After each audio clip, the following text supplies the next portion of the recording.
निकाह कैसे होगा, हमारी तलाक कैसे होगी, हमारा दफीना कैसे होगा, हमारा तीजा कैसे होगा, हमारी नमाज कैसे होगी, हमारी ईद कैसे होगी, हमारा हज कैसे होगा, रोजा कैसे होगा, ये सब हमें हमारे हुजूर ने, हमारे कुरान ने, हमारे मजहब ने ये चीजें हमें बताई हैं। साथियों बताओ, 3 तलाक का बिल ये बीजेपी लेकर आई, कौन से हिंदू भाई को फायदा है? किसी हिंदू भाई को फायदा नहीं, केवल मुसलमानों को जलील करने और उनके मजहब में मुदाखलत करने के लिए और आपके घरों में लड़ाई कराने के लिए बीजेपी ये बिल लेकर आई। साथियों मैं आपसे कहना हूं, और उसका समर्थन अगर कोई कर रहा था तो समर्थन कर रहा थी उसकी भारतीय जनता पार्टी की, बहुजन समाज पार्टी। अगर सीए एनआरसी आई, मेरा बाप यहाँ का, मेरे दादा यहाँ का, हमने ठोकर मारी पाकिस्तान को और अपनाया था हिंदुस्तान को। आज हम मुसलमानों से कहते हो कि सीए एनआरसी लाकर हम आपसे पूछेंगे कि आप हिंदुस्तानी हो या नहीं हो। उसका समर्थन कोई कर रहा था तो वो कर रही थी बहुजन समाज पार्टी।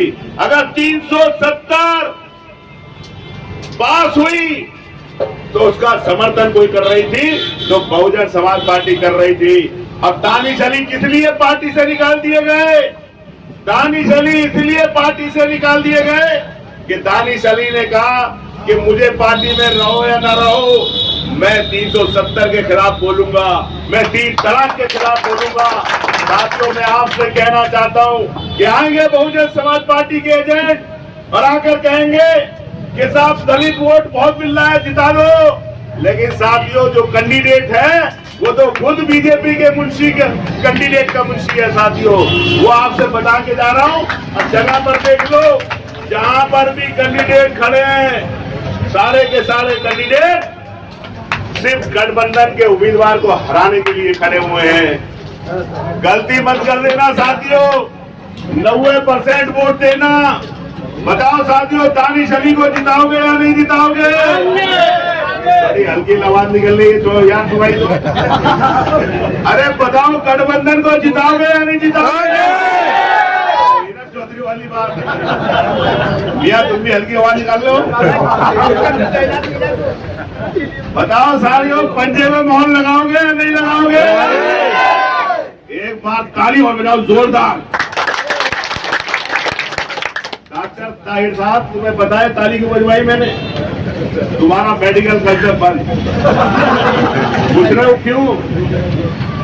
इसलिए कि आज गंगवार से नजला, खांसी, जुकाम, बुखार सब खत्म। इसलिए खत्म कि हमारे प्रधानमंत्री जी ने कहा है कि जब कोरोना भगाना था तो ताली बजाओ, थाली बजाओ, कोरोना भाग गया।